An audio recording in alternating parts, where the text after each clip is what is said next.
Hello everyone. Welcome to another problem session here. So we have a problem in fluid flow. So you have to know the definitions of some quantities. So before we can actually do it, here's the definitions. So here is a thing called incompressible fluid. So incompressible, you have to know what that means.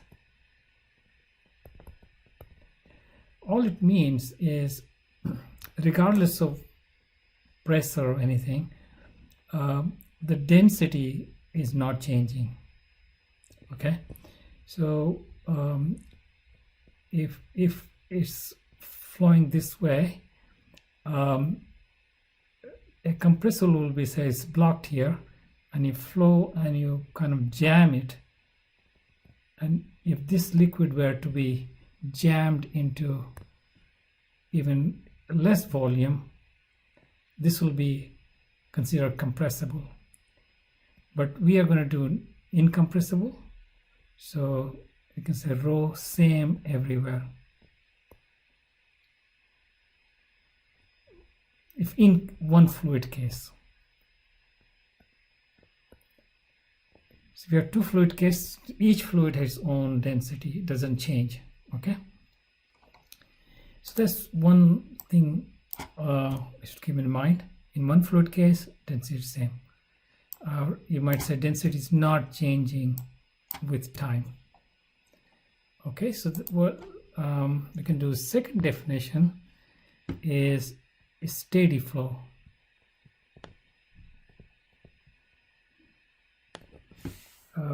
It just means that if I have a same dimension pipe, it's got the same velocity. Now, if pipe kind of splits or becomes narrow and may split, like over here is a narrow, it might go faster here and it might go with another speed here, but in this pipe it will remain the same speed. So there's one speed here, one speed here, one speed here, one speed here. So steady means the speed in same pipe remains same everywhere. Okay, let's see. So those things we would assume. And then there is a volume rate of flow. So volume rate of flow by definition is that they take a pipe, and so the volume, so if I stop look here and find how much is in terms of volume liquid has flown. Okay, so if this is the volume that flows per second, then we'll call it volume rate flow. So here is L. I just picked L. So this volume equals L if delta T equals 1 second. Let's say we use the unit second. You can use a unit, whatever unit of time it is, per minute. You can say liter per minute, liter per second. So volume, this is the volume rate. So you often get the units like liter per minute, or you can get a meter cube per second. So amount of volume that flows. Okay, so that's another definition. Yet more definition is flow speed. So we want to know what the flow speed is. So definition for flow speed. So it's a speed of a particle, liquid particle, not the volume rate. So if I look at look at this particle, how fast is what is speed I can assign to it. So use the letter V, and this will be the unit for this will be meter per second. So if I look at it here, and every one of them is there's a connection between flow speed and volume rate of flow. So if I look at everything is going with V, and so if I look at over here, so if this distance is V and this area of cross section is A, then A times V will go in 1 second. In 1 second, 1 unit of time, 1 second, A times V will flow through this cross section. Let's designate this cross section, point A. Okay, A times V will flow through cross section at A. So comparing this with this definition, what do we get? We get L is just simply equal to A times V. This is an important formula. Okay, so the fifth thing we notice is it's like between A and B.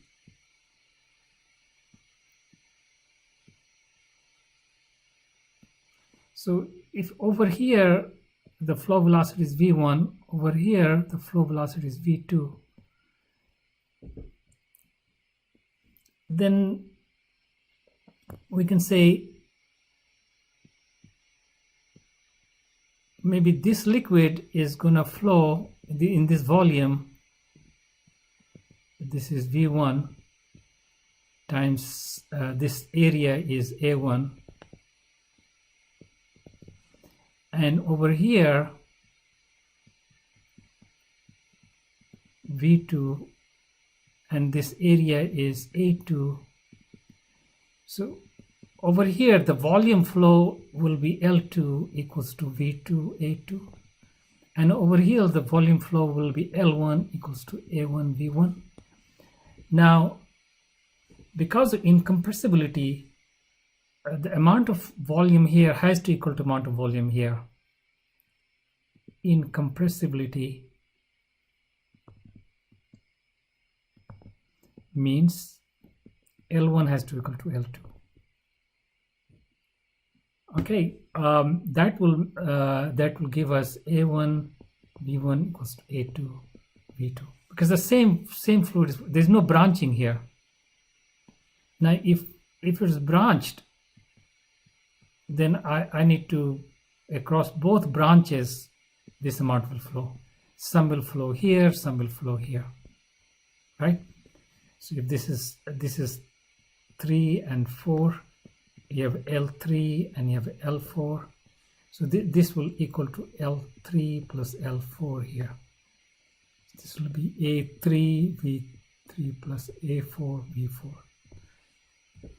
It's because you got to conserve the volume because of incompressibility. So when things branch, that becomes very interesting. Okay, so now we can try to apply these to our problem here, and let's see what we get. Okay, so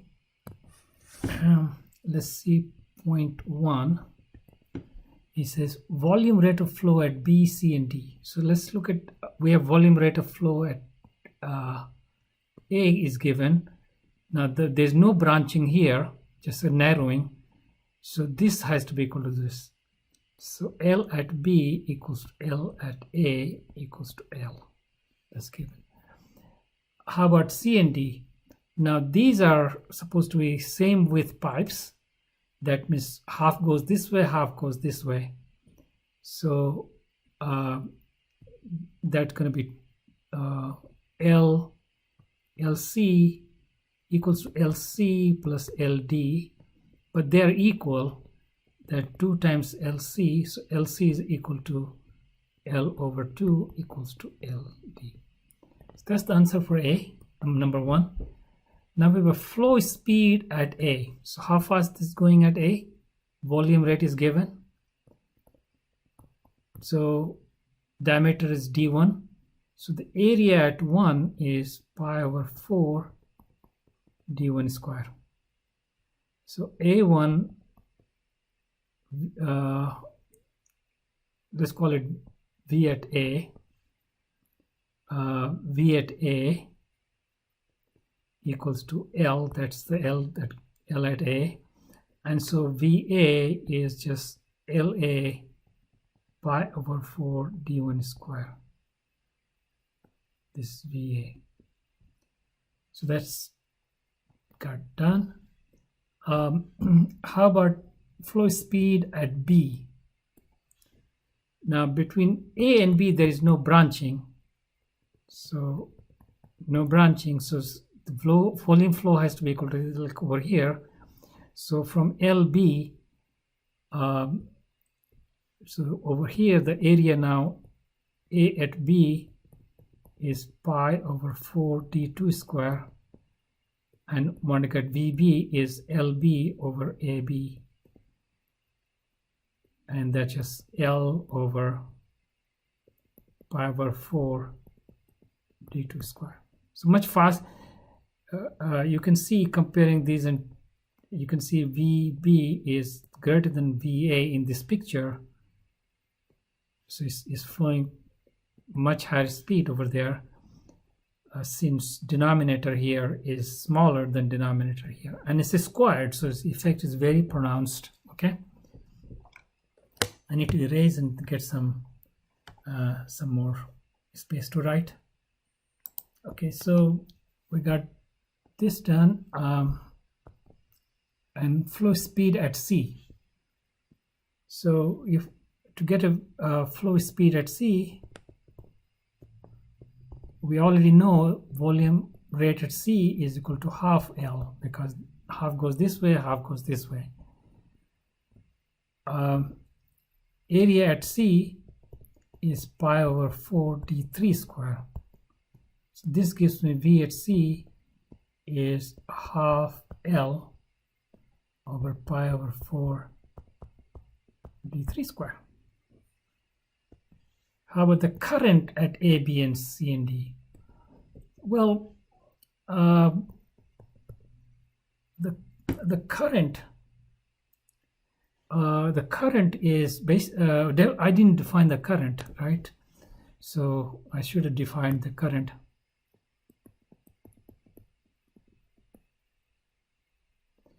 Current is basically mass flow rate.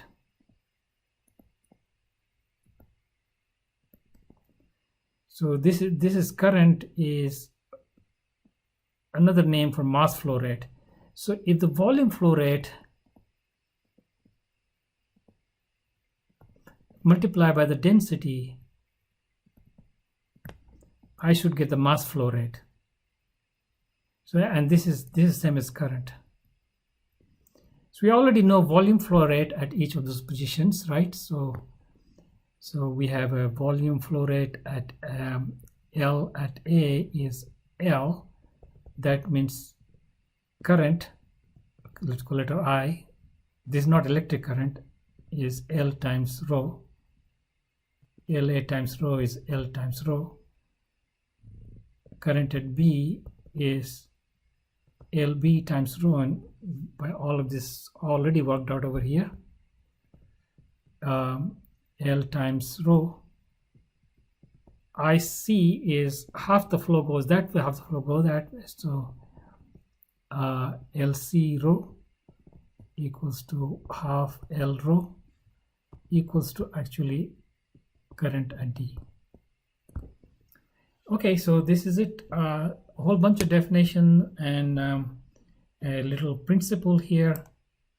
of how the volume flow rates have to be conserved if the pipe is not this is very important formula. If the pipe is not branching, then they're equal. If it's branching, then you have to add up all the branches, and then conservation will take place. Okay, so it's very important formula. Okay, I'm going to stop here. The next video we do is more dynamics, like the energy picture, how the energy flow up different places occurs. Okay, how the energy conservation takes place, and a little bit about force picture. Okay, and that's called Bernoulli